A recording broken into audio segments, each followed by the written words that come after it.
God created it by hand, from mighty mountains to the raging sea, to every leaf on every single tree. It's in the holy book. Just open up and take a look. It's a story for young and old, the greatest story ever told.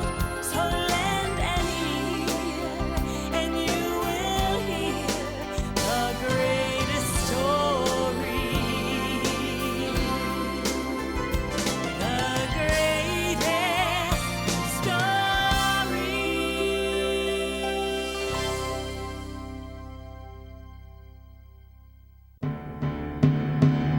It was a very sad day when the king of Babylon surrounded Jerusalem with his army. His name was Nebuchadnezzar. Attack!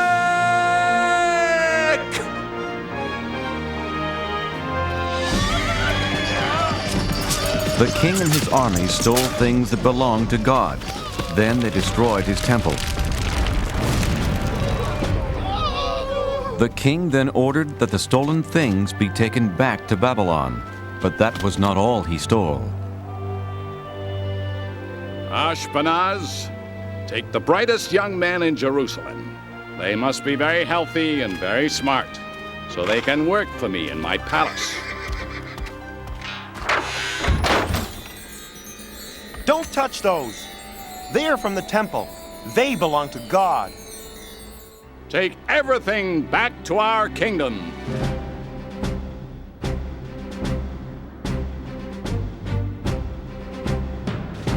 So the holy cups and plates belonging to God and Jerusalem's finest young men were carried hundreds of miles away to Babylon.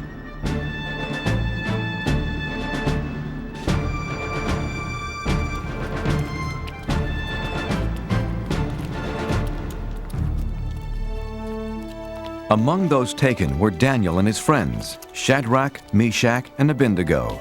And even though Daniel and his 3 friends were hundreds of miles away from their home and the house of God, they stayed loyal to God.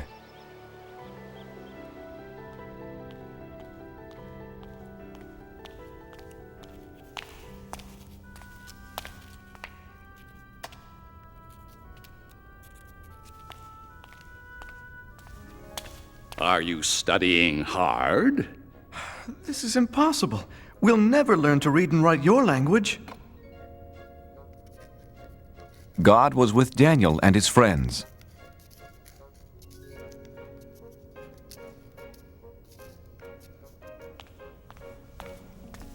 Your language is very interesting, Your Majesty. Teach us more. God gave them more wisdom than the other young students, and they loved him for it. In time, the king saw how the boys were 10 times smarter than all the wizards, magicians, and wise men in Babylon. And God gave Daniel something special: the ability to know and understand dreams. It was a good thing, too. King Nebuchadnezzar began having a strange dream. Arioch! A dream that kept him up night after night. Bring me my best magician, wizard, and wise man. They must tell me what this dream means. Well, what are you waiting for?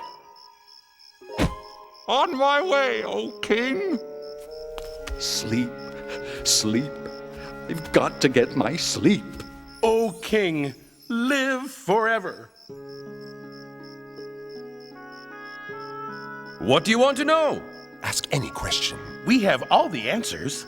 Thank the gods. I have a most important question for you, magician, wizard, and wise man. No, he's the wizard. He's the wise man. He's the magician, O king. Yeah, sure. Whatever. Do you want to know what is colder? Snow or a dog's nose? Or how to turn goat's milk into cloth? Or the number of giants living inside the earth. No, no, no! I have been having a very strange dream night after night. That's simple. Piece of cake. No problem. So tell me what it means.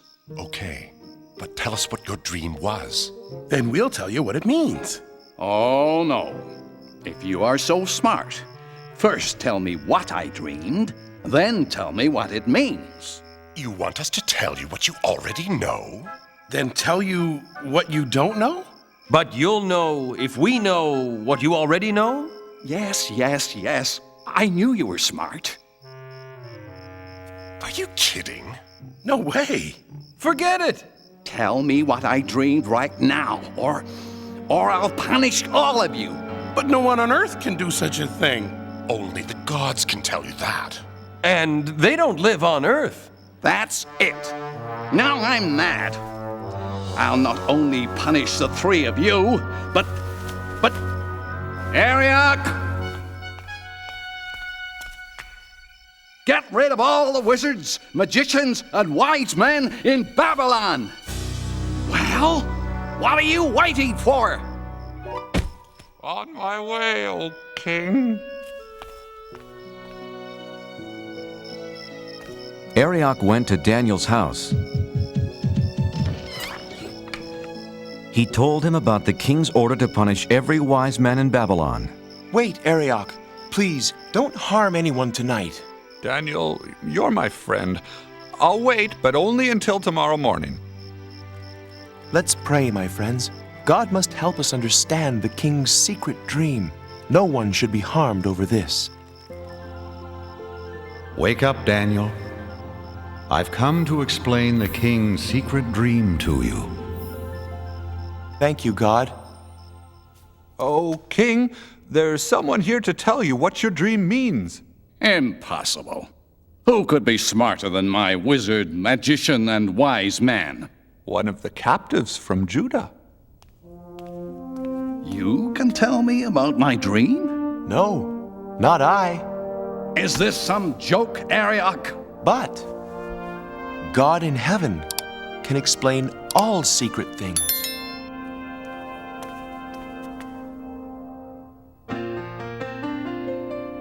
Oh, I know what your dream means. I know what your dream means. God has told me to pass the word about what I've seen and what I've heard. It's a simple message, sir, with a truly holy theme. Oh, I know what your dream means.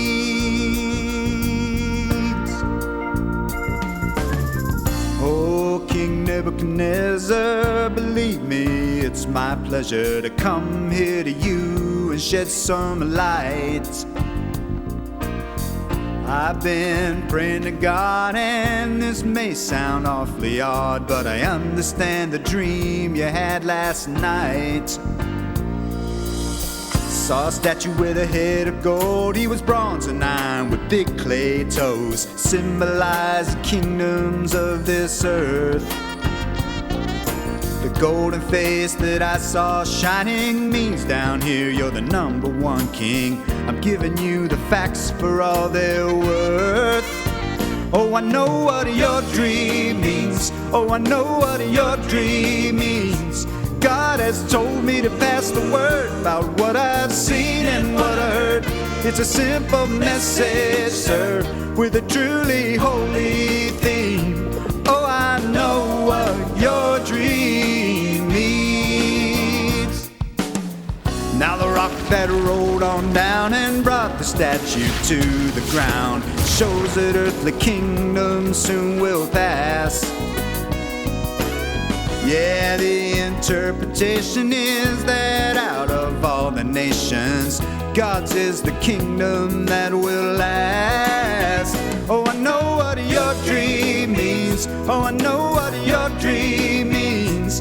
God has told me to pass the word about what I've seen and what I've heard. It's a simple message, sir, with a truly holy theme. Oh, I know what your dream means. Oh, I know what your dream Oh, I know what your dream means. God has told me to pass the word about what I seen and what I heard. It's a simple message, sir, with a truly holy theme. Oh, I know what your dream means. God has told me, King, what your dream means.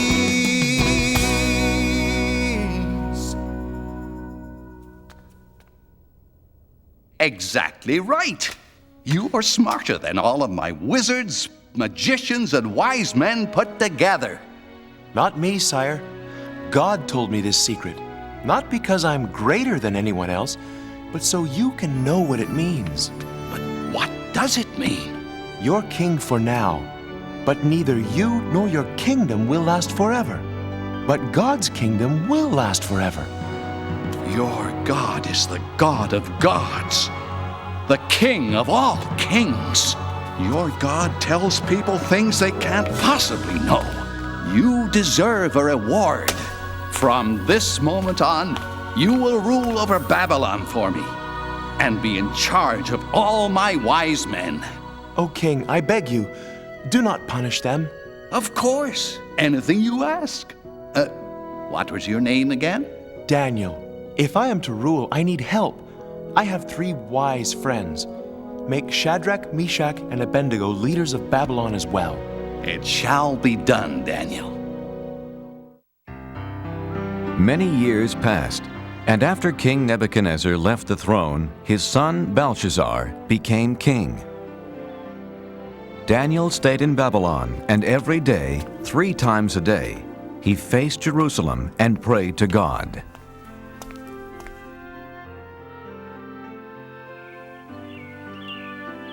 After so many years, Daniel was completely forgotten by the new king, Belshazzar.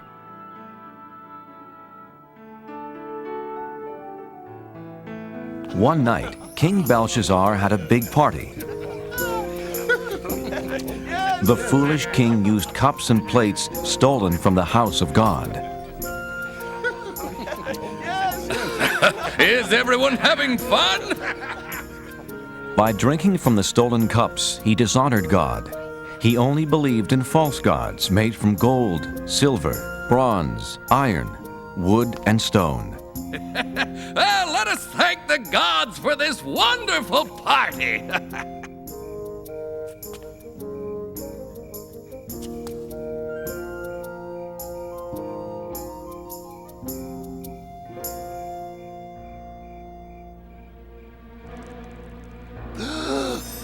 What is that?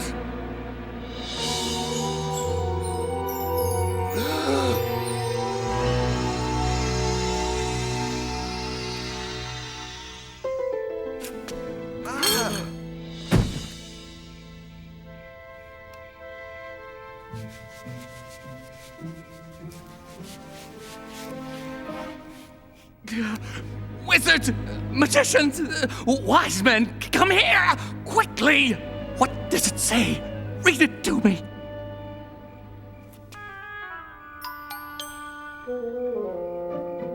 Many, meany, tickle person. Many, meany, tickle person. Tell you what, anyone who can read those words gets a gold chain. Eeny, meeny, tackle, parsnip. Eeny, meeny, tackle, parsnip. Eeny, meeny, tackle, parsnip. How about this? A fine purple robe fit for a king. I'll even make you 3rd highest ruler in my kingdom. Impossible. Infeasible. Inconceivable.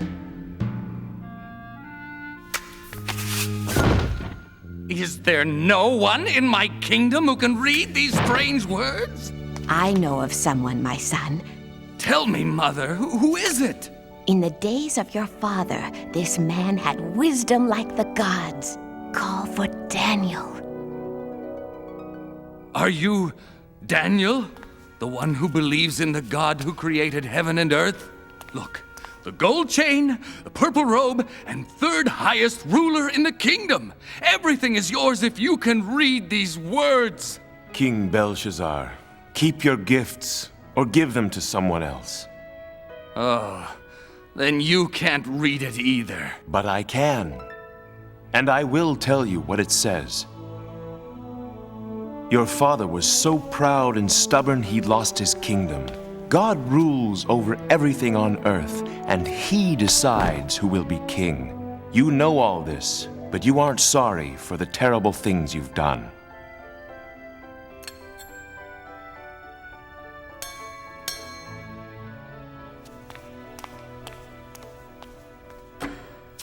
Tonight, you used cups and plates stolen from his temple. You have dishonored God. God himself sent the hand that wrote these words, Mene. God has counted the days until your kingdom will end. Tikal, you are not good enough to be king any longer. Upharsin, your kingdom will be given to some other people. Daniel, I know you speak the truth.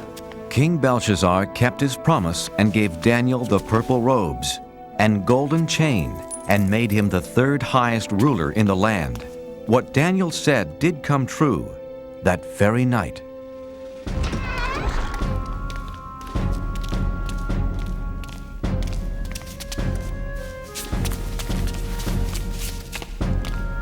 Another ruler, King Darius, took over the kingdom.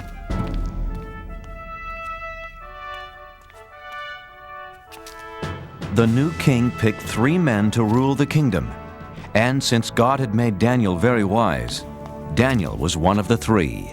Soon, King Darius saw how Daniel was better than the other 2 men, and he planned to make Daniel the one and only ruler of the land. That made the other 2 men very angry.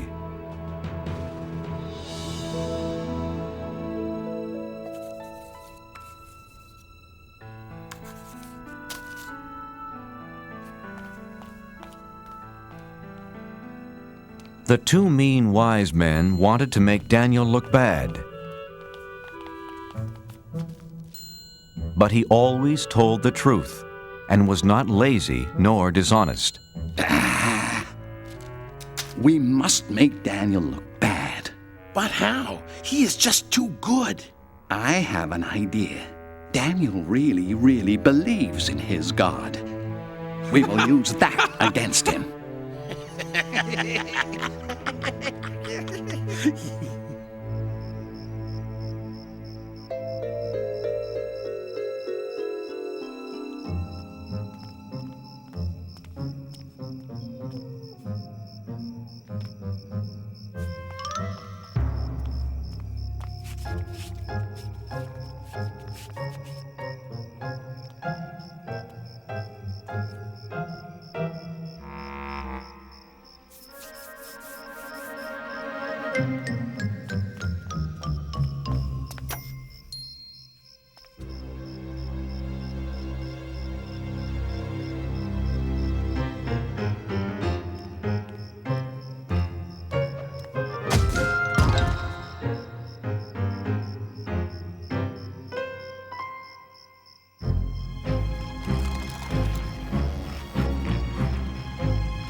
It's me, God. Daniel. I was right. Daniel faces Jerusalem and prays to his God 3 times a day. This plan will work. I can't wait to tell the king. Hey, it's my plan. I'll tell the king. Not if I get to him first. Why, you...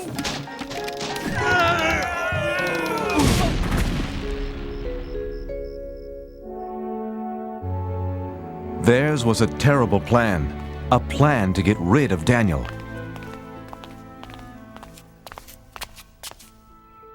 Oh, King Darius, you have many enemies. And we know how to find them. For 30 days, let's have a holiday throughout the kingdom. For 30 days, no one can pray to any god or any human except to you. I kind of like the sound of that. But here's the best part. If they don't pray to you, They must be your enemy. So we throw them into the lion's den. By the gods. I mean by me. I like it. A holiday for 30 days. Yes, a great holiday. A feast like no other. I must tell Daniel.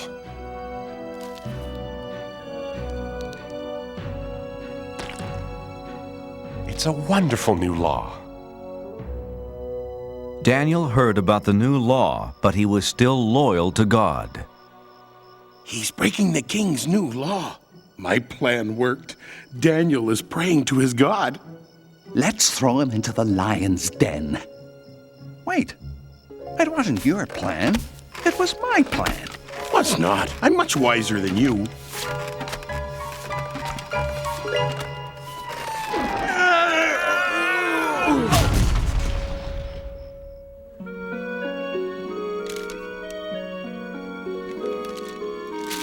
Oh, King Darius, we found someone who doesn't obey your new law. Unbelievable! Who is this terrible person? He is the Israelite, Daniel. No, not him. He prays 3 times a day to his God, just as he did before you made the law. Shall it be 2 lions or 3? I can't hurt Daniel. He's a trusted advisor and, more importantly, my friend. But King Darius, as you know... The law says no law given by the king can be changed. Yeah, that's right. That's right. All right. Take Daniel to the lion's den. My dear friend. What have I done?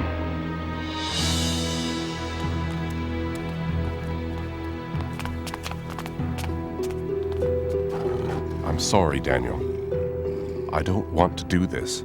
You have always been loyal to your God. Maybe he will save you from the lions. Don't worry. I won't be alone down there.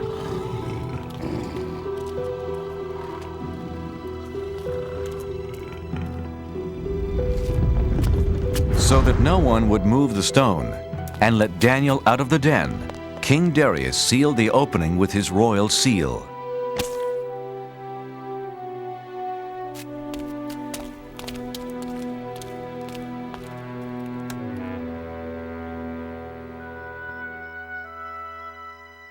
King Darius could not sleep that night. He was very worried about his friend. The next morning, King Darius ran to the lion's den. Oh, Daniel, has your God kept you safe? Open the lion's den!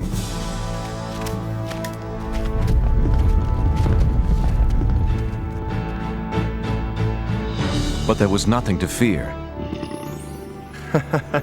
You're up early, King Darius. Daniel was safe and sound.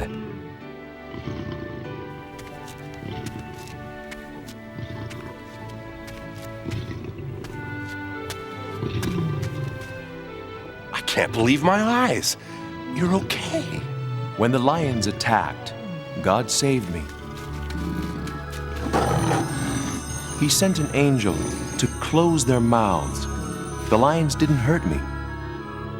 Because God knew I hadn't done anything wrong. And I haven't done anything wrong to you, O King. Daniel, I'm so happy. And you call yourselves wise men? Take them away. That was a terrible plan. Don't look at me, it was your big idea. Was not. Was too. King Darius wrote a letter to everyone in the world. Peace and happiness to all.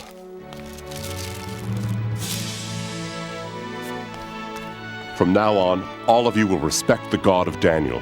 He is greater than any other God because he uses miracles to rescue and save people. Daniel continued working for King Darius and always stayed loyal to God. And God blessed him for the rest of his life.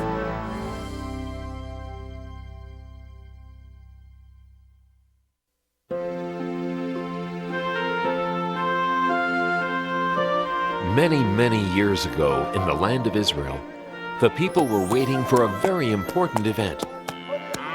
Left, right, left, right, left, right, left. They'd heard the old story that one day God was going to send them a new king, a king who would protect them, bring them peace, and give the people more freedom. When is the new king going to come anyway? Our parents, our grandparents, our great-grandparents promised he would. They said he was coming. Yeah, but when? Even in King Herod's palace, people waited. Faster! Faster!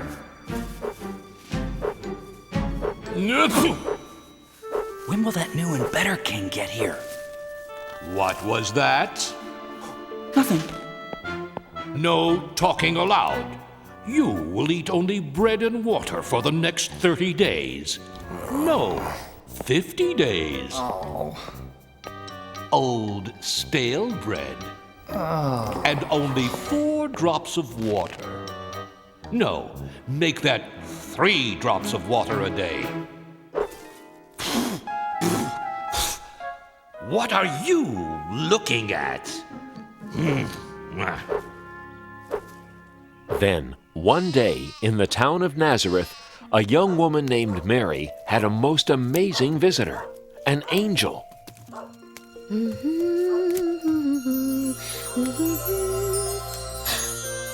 Who are you? Please don't be afraid, Mary. I am the angel Gabriel. I've come to bring good news. News? For me? God has chosen you from all the women of the world to be the mother of His Son. God has chosen me? How can this be? Everything is possible with God. You will have a son. He will be the Son of God, and you will call the baby Jesus.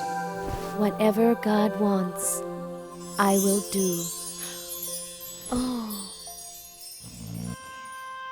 Mary loved a man named Joseph. One night, an angel came to Joseph in his dream. Joseph, God has great and wonderful plans for you and Mary. Mary is going to have God's son. He will be God's promised king. Give him the name of Jesus, and take good care of Mary and the baby king when he comes. Mary. My Mary.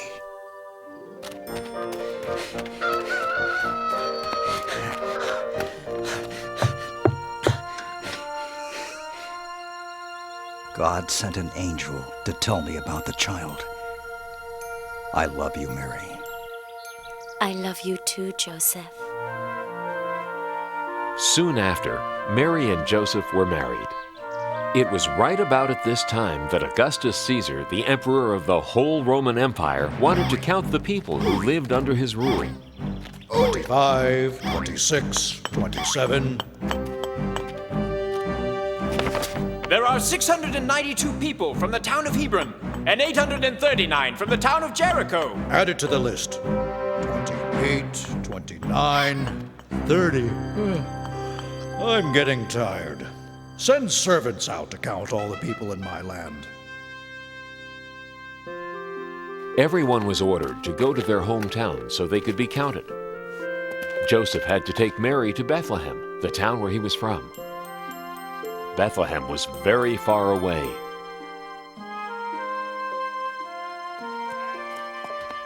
Excuse me, shepherd. Do you know how far Bethlehem is? It's a long trip. 70 miles from here. Don't worry, Mary. I won't. I feel very safe with you, Joseph. For you see, Mary was expecting the new baby to arrive soon. Thank you, shepherd. God be with you. And with you too. By day, they traveled many miles.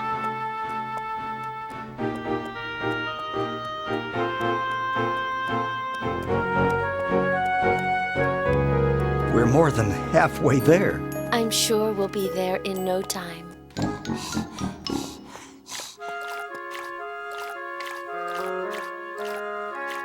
Here, Mary. It's nice and cool. Thanks. I'm so thirsty.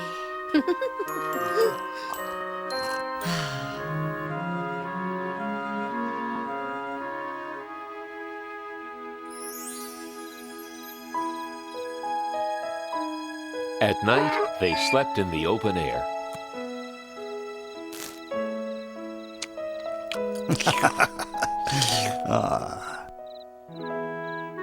The next afternoon, they saw a sign. Bethlehem was only 3 miles away. We're almost there.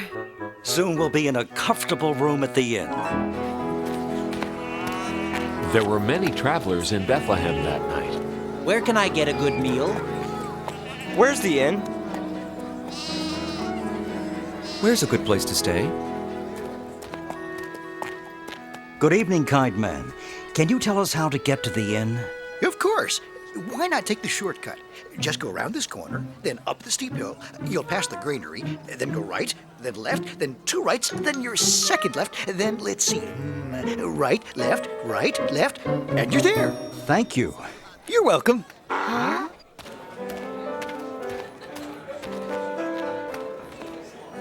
Excuse me. Do you know where the inn is? Sure, it's right at the end of this street. It is? That's wonderful. Thank you, little girl. You're welcome. God be with you. And with you too. It was closer than we thought.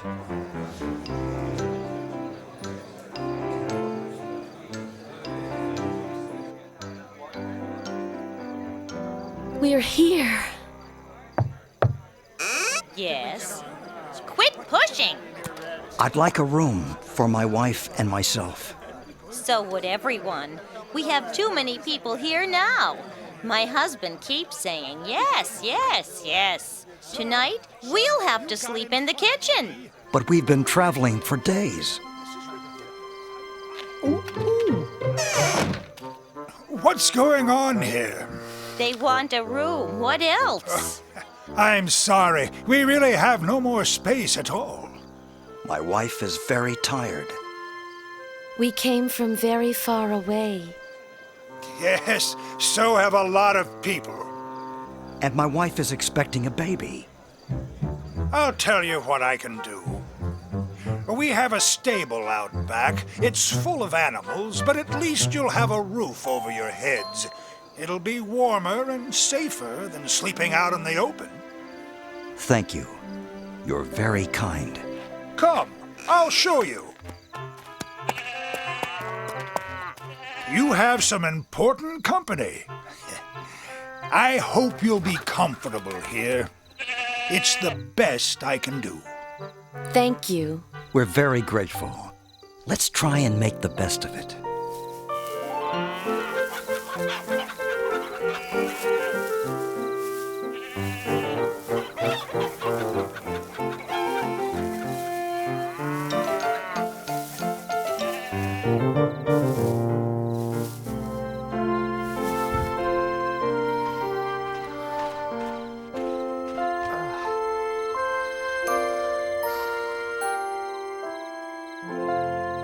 During that night, a most wonderful thing happened.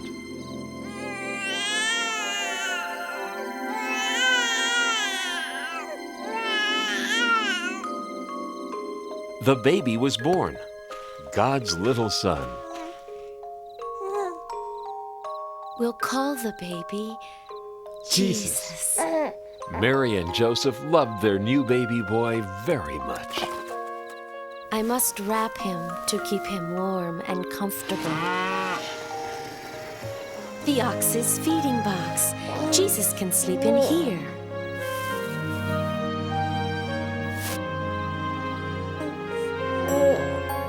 And so the baby Jesus lay in a manger, surrounded by the warmth of love and the protection of God, who was now ready to let all of heaven spread the news of the baby's birth.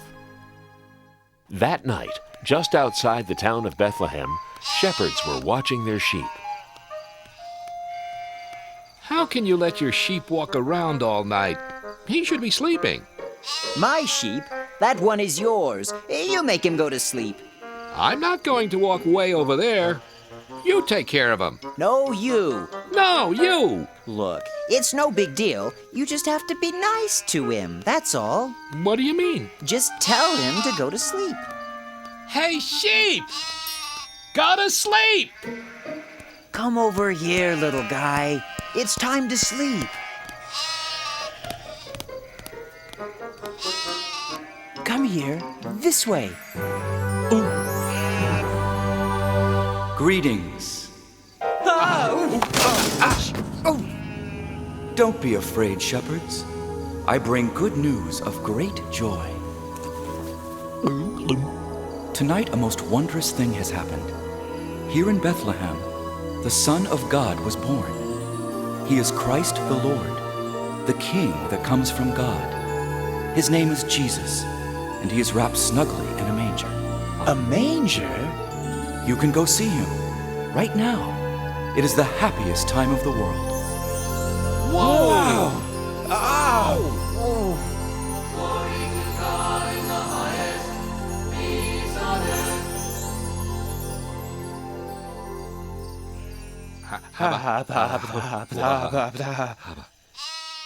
A king in a manger?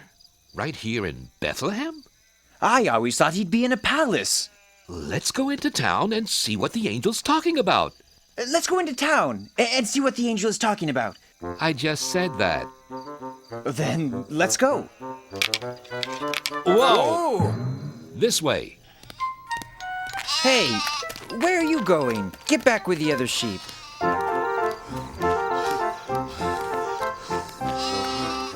Didn't I tell you to go back? Oh, all right. But you'd better behave. Sheep.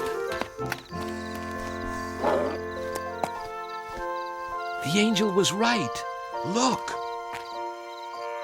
He's really there. Hello there. What brings you here?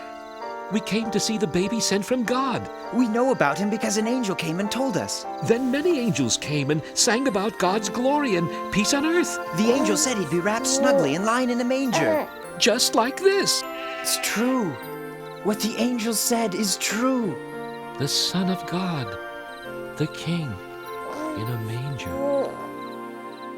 Mary's heart filled with wonder as the shepherds told their story. She knew that her newborn child was the Son of God. Meanwhile, in the far distant lands of the East, wise men who study the stars saw something new in the sky.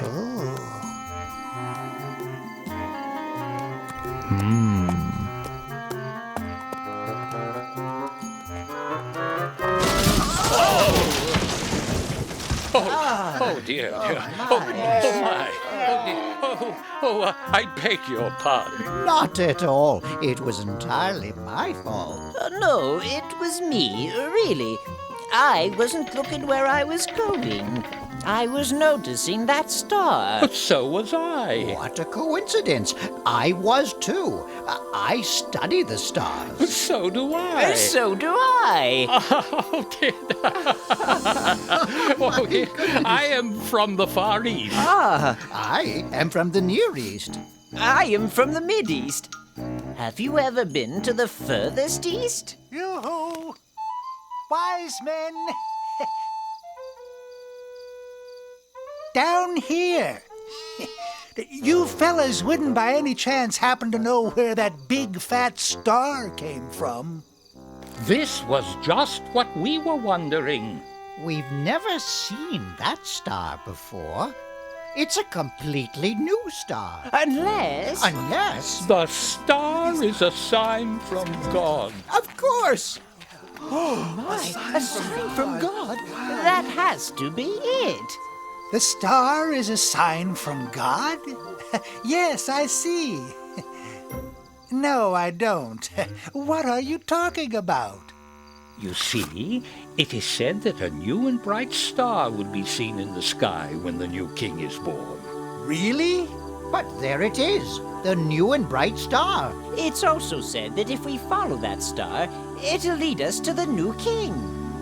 A new king! He's come at last! A star is a sign! So, are you going to follow it? Absolutely. Positively. Certainly.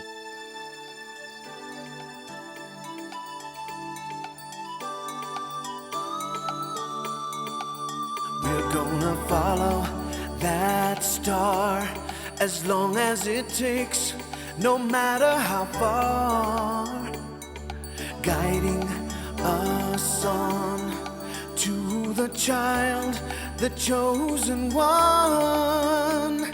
Starlight, star bright, glimmer of hope, glorious sight. Shine on into the night. Lead us to our dream, the newborn King. Oh yeah. What will we see? A palace of gold, royalty. Maybe he'll shine just like the star for all time. Starlight, star bright, glimmer of hope, glorious sight. Shine on into the night. Lead us to our dream, the newborn King. Oh, starlight, star bright, glimmer of hope, glorious sight. Shine on into the night. Lead us to our dream, the newborn King. The newborn King, yeah, the newborn King.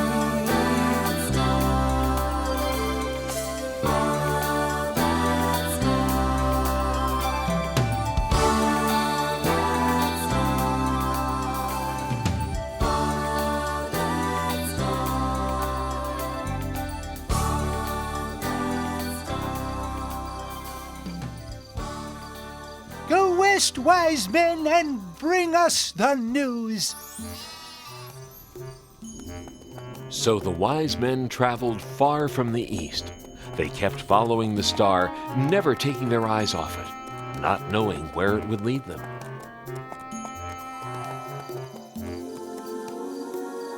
Look, the star is over Israel.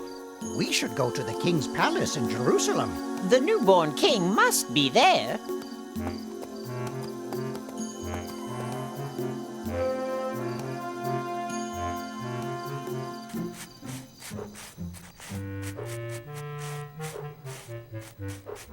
Please forgive me, Your Majesty. I am so sorry to wake you, but the most unusual thing has happened. Tell me what it is already. And it better be good, or I'll have you locked up. Yes, of course, Your Majesty. It's just that there are wise men visiting from the east. Yes, and? Well, they say they have come to see the king. So, send them in. They say they've come to see the newborn king. What are they talking about? Do they think I was born yesterday? Perhaps they were thinking there was another king. Another king? Absurd. Ridiculous. How can there be another king? And if there is someone pretending to be a king, I want to know where he is. He'll be sorry, I'll tell you that. Yes, Your Majesty, of course, Your Majesty. But what shall I tell the wise men from the east? Tell them to get lost. No. On second thought, get my advisors. And hurry. Advisors! Advisors! Get in here. Yes, Your Majesty? What do you know about this newborn king? Oh, has he been born? Has who been born? The king. I am the king. We mean the other one. What other one? The one you speak of. The one I speak of? I don't know anything about any king except that everyone else seems to know about him. Why wasn't I told? Nobody tells me a thing. But we didn't know he was born yet. Who? The newborn king. Okay, if you're so smart, just where is this newborn king? The old stories say he will be born in Bethlehem. The stories say that, do they? That'll be all. Send these wise men in at once. Who told you to stop? Keep those fans going. And the rest of you, get back to work.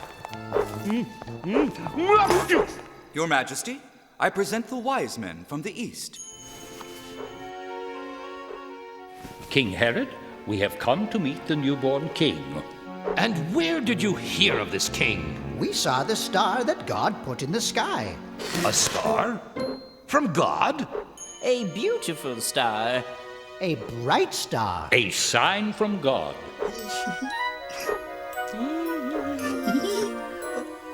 We knew that if we followed the star, it would lead us to the new king. We want to worship him. This new king is not here. Then where is he? He's in Bethlehem. I'm not sure. Maybe you should go find him. Yes. See what I care. Go try and find him. And if you do find him, come and tell me where he is. I would like to worship the new king myself.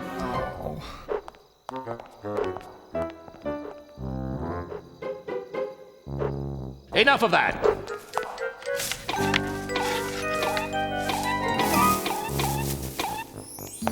When the wise men left the palace, they looked into the sky and saw the star once again. Look! There it is! On to Bethlehem!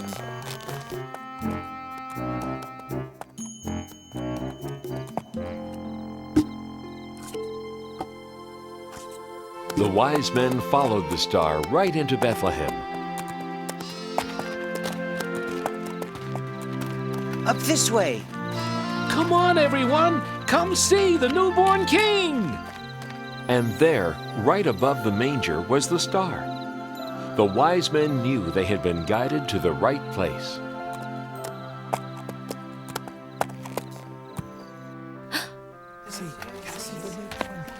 The king is here. Where is he? We've traveled from distant lands to celebrate the newborn king. May we come in? Please.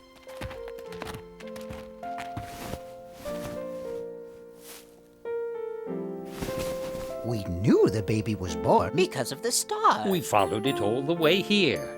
We have brought gifts.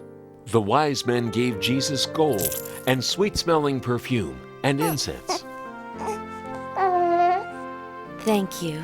Thank you for letting us worship the King. We thank God for his great wisdom. He has sent us his Son. Praise be to God! Hooray for the new king! Praise be to God! Hooray for the new king! The wise men never did go back to King Herod to tell him the good news about baby Jesus. Everyone rejoiced and thanked God for sending them his son, the new king of the world.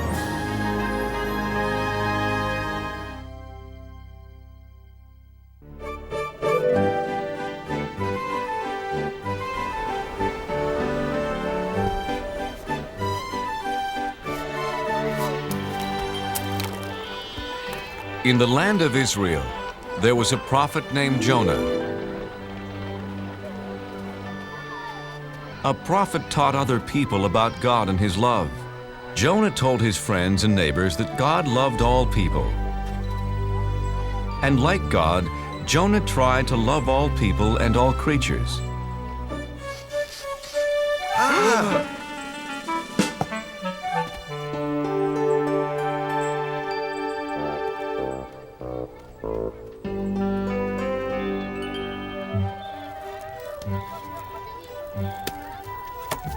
Your fish looks fresh today, Ophir.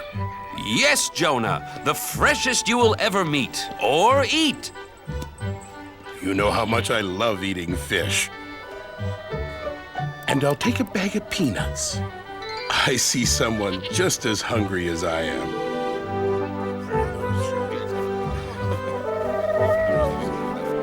Hungry, little dove? Here, take some of mine. We're all God's creatures. Sounds like someone's having an argument. This is my pot. No, it is mine! I saw it first! No, I did! I needed to carry water! I needed to carry raisins! Stop! Fighting never solves anything. Oh, besides, you're making me dizzy. My friends, please. God doesn't want you fighting. It upsets him.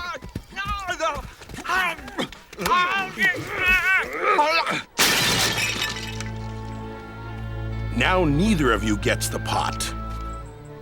You were acting badly, just like someone from the city of Nineveh. Do you want God to think we act like the Ninevites? No! No, Jonah. Sorry, Jonah. The Ninevites are enemies of our people. I heard they stole a boat full of fish. Come on. Yes, they are thieves. Yes, they are very bad people. See what happens when you fight. From now on, we will act like Israelites and not be bad like the Ninevites. So Jonah had a very important job. He taught people about God's laws. There came a day when God had an even bigger job for Jonah.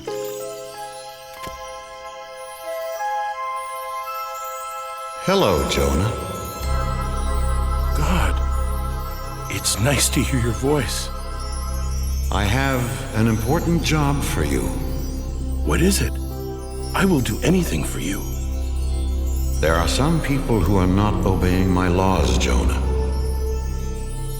Look what they're doing.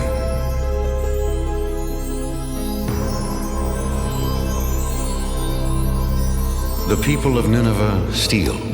They are not kind to each other. The children of Nineveh do not take care of older people.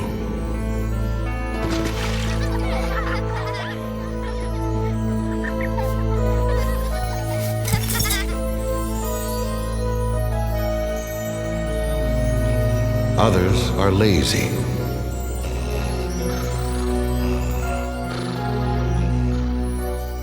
And their king pretends not to see the problems. He only cares about eating all day and wearing fancy clothes. Yes, the Ninevites are bad. Send a flood or an earthquake to punish them. No, they are bad because they don't know about me. No one has taught them my laws. Jonah, your job is to go to Nineveh and tell them about me. Me? Go to Nineveh? I can't. Please give me some other job. Tell them of my love. But they are the enemies of my friends and neighbors. You must go, Jonah, right now. In 40 days, I will punish them for being bad. But if you're going to punish them, why should I go tell them about you at all? I don't understand. The Ninevites should be punished for being bad. But what if I tell them all about God and they change? Then maybe God won't punish them. I can't do something to help my enemies. Jonah was so confused, he asked his friends what he should do. You know, it's funny, Jonah.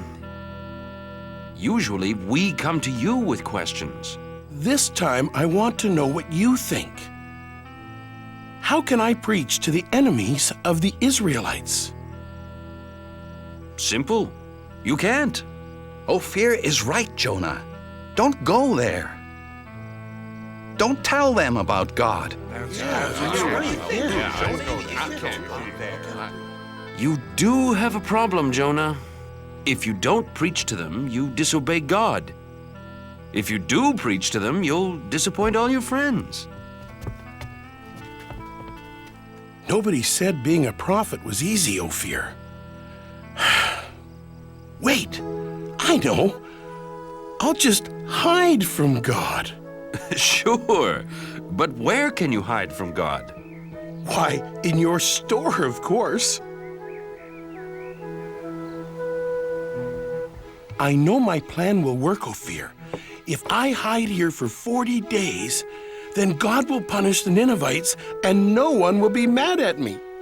You call this a hiding place? Here, let me help you. Ophir, you don't have to go to that much trouble.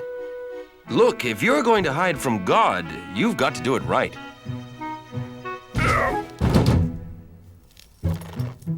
There! And my shop's never been cleaner. Ophir, do you have any flour for baking biscuits? Yes, yes, in that basket. There. No!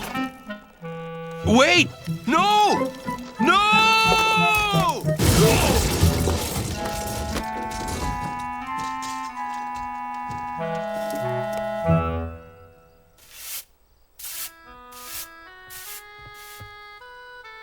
Now that everything's cleaned up, goodbye, Ophir.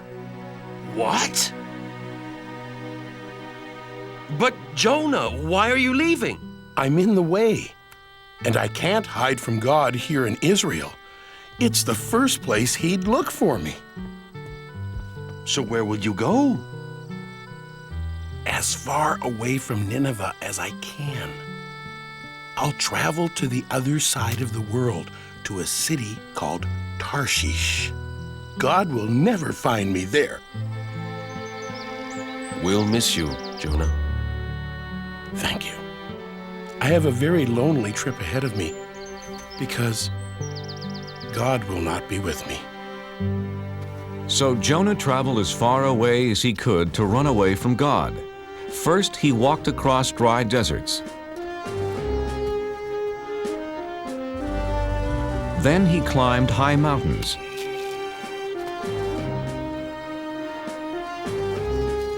He finally came to the town of Joppa and found a ship that was going to sail for Tarshish.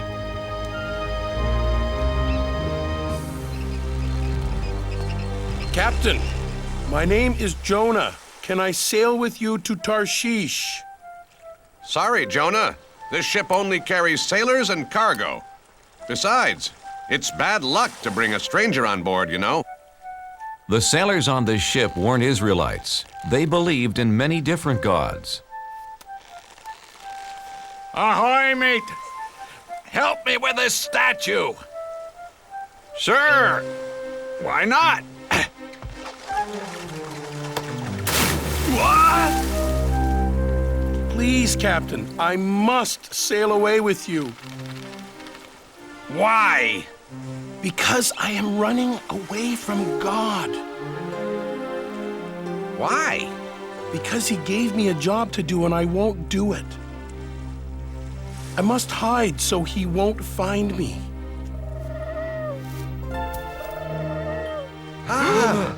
Did you see that? A dove. He flew right to Jonah. A dove is a sign of good luck, Captain. Very good luck. With Jonah on board, we will have safe passage.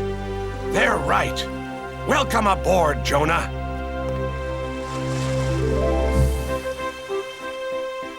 So Jonah set sail across the vast sea, headed to faraway Tarshish. Jonah saw that the sailors didn't pray to God. They worshiped statues made of stone. Excuse me, what are you doing? Feeding the god of water. If he has a full stomach, he'll make the seas calm. But this isn't a god. It's just a rock. My God is the real one. He created the sea, the sky, the animals, all of us, everything. One God created all that? I don't think so, Jonah. See, this is the sun god, the god of the wind, the god of plenty. With so much in the world, you need a lot of gods. Yeah, no one god can rule over everything.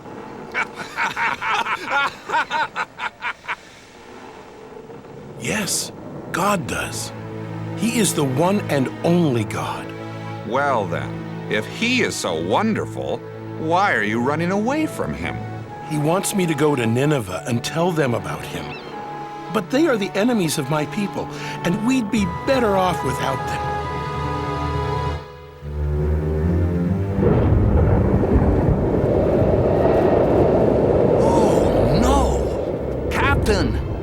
I've never seen a storm like that. Me either.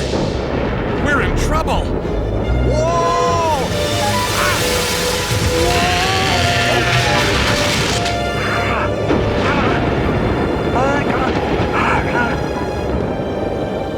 Take down the sails!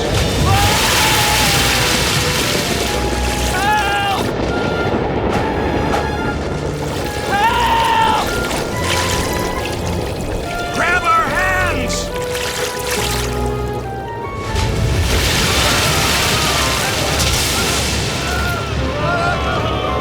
Men! The ship is sinking! Help me toss the cargo overboard!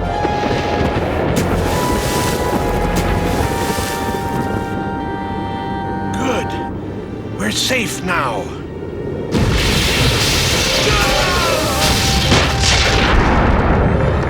No! Nothing can save our ship. Wait! What about the gods? Quick, everyone pray to the gods! The sailors prayed to their gods, but the storm just grew stronger.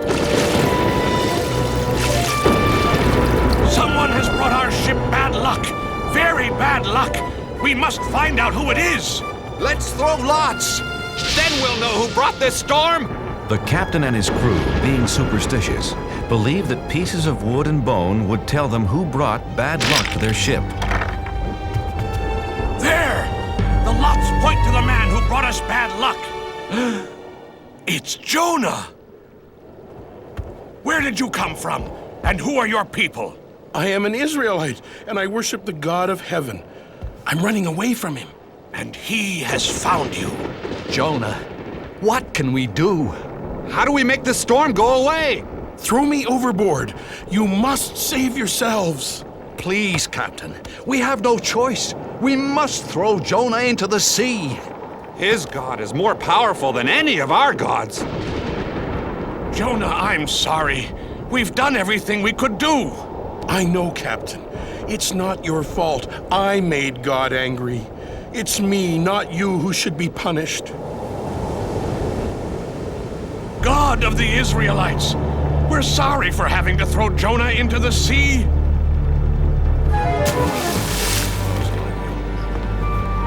Poor Jonah.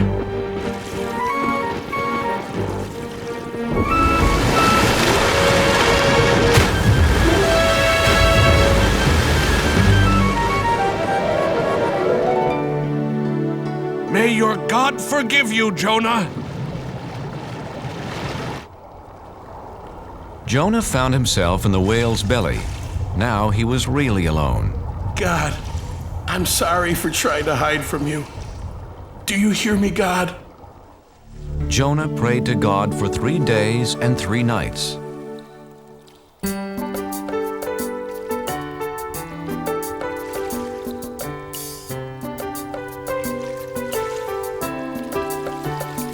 It's so dark inside this whale, and I'm lost at the bottom of the sea. I was a fool to run from you. Now I know just what you want from me. In the belly of a whale, one day has gone by. I promise to be true, and all you ask I'll do. In the belly of a whale, oh please hear my cry. Never will I hide. Your word will be my guide. From the belly of a whale, what can I do to thank you, Lord? What offer can I make? Look in my heart and you will find my life is yours to take. In the belly of a whale, 2 days have gone by. I promise to be true, and all you ask I'll do. In the belly of a whale, can you hear my cry?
After that, Jonah was no longer alone. Hello, Jonah. Oh, God.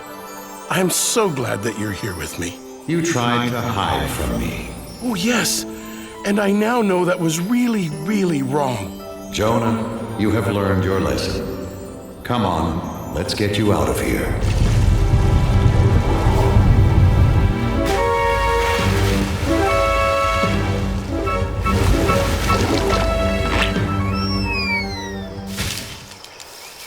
Jonah, Nineveh is behind that hill.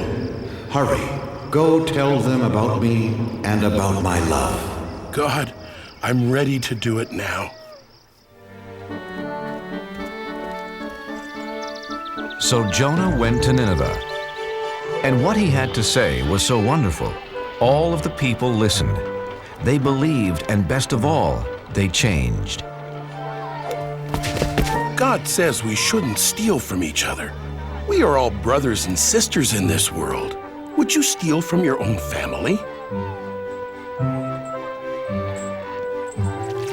God says we shouldn't hurt anyone weaker than us. Since we are all God's children, we should protect each other. Children, stop. God says we should honor our elders. Don't forget, they helped raise us and looked after us. Even the children were changed, and they gathered around Jonah just like sheep around their shepherd. Hey, farmer. God says we all have jobs to do, and we should work hard. We should listen to him since he's the one who gave this wonderful world to us.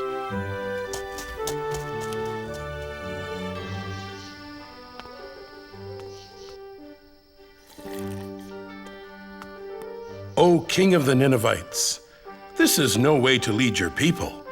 God tells us to care for one another. Ha! Why should I care what your God thinks? Because he is going to punish everyone in this city for being bad. Nineveh will be like this grape. Please believe me, King of the Ninevites. I was sent by the one and the only God. You only have a few days. I do believe you, Jonah. Then know his love and obey his laws. That's all he wants. Jonah told the king all about God's laws. My people, people of Nineveh, hear me. For 1 week, all of us must fast. No one will eat anything for 7 days, and all of us will wear rags. If we do this, we will show Jonah's God how sorry we are for acting so badly. After Jonah told the Ninevites about God and his laws, they changed their ways. Jonah then left the city. He sat on a hill above Nineveh to watch God punish them. Jonah, I'm proud of you. The Ninevites have changed their ways. But aren't you still going to punish them? I am not going to punish anyone, Jonah. But God, they are such bad people. Shouldn't they be punished? They have heard my voice through you, Jonah, and have changed their hearts. I love them as I love the Israelites, as I love all people. I was afraid of this. I saved the enemies of my people. Go home, Jonah. It will be okay. No, wait! Please, God. I am more confused than ever. Jonah didn't know what to do, where to go. He just started walking into the desert. Unfortunately, the desert was hot and he didn't have any food.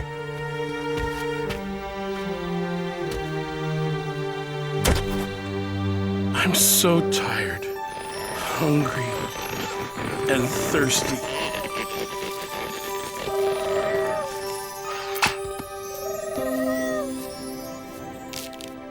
Thank you, God. Thank you for this plant and for saving me.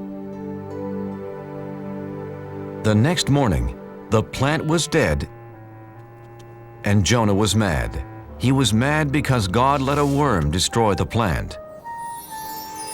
Jonah, why are you angry? You let this wonderful plant die that gave me food and shelter.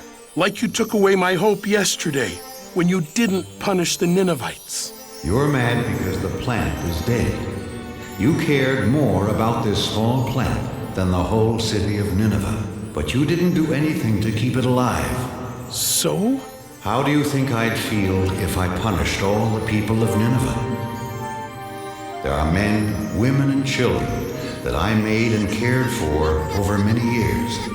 They never knew or loved me until you came. Shouldn't I still care about them? Yes. Yes, you should. Go home and tell your friends about Nineveh and the plant. So Jonah went home. I can't wait to see my friends and eat all my favorite foods. Except for one food. It's going to be a long time before I eat fish again. Jonah was accepted back by his friends, and he spent the rest of his life teaching about God's laws, and especially about God's love.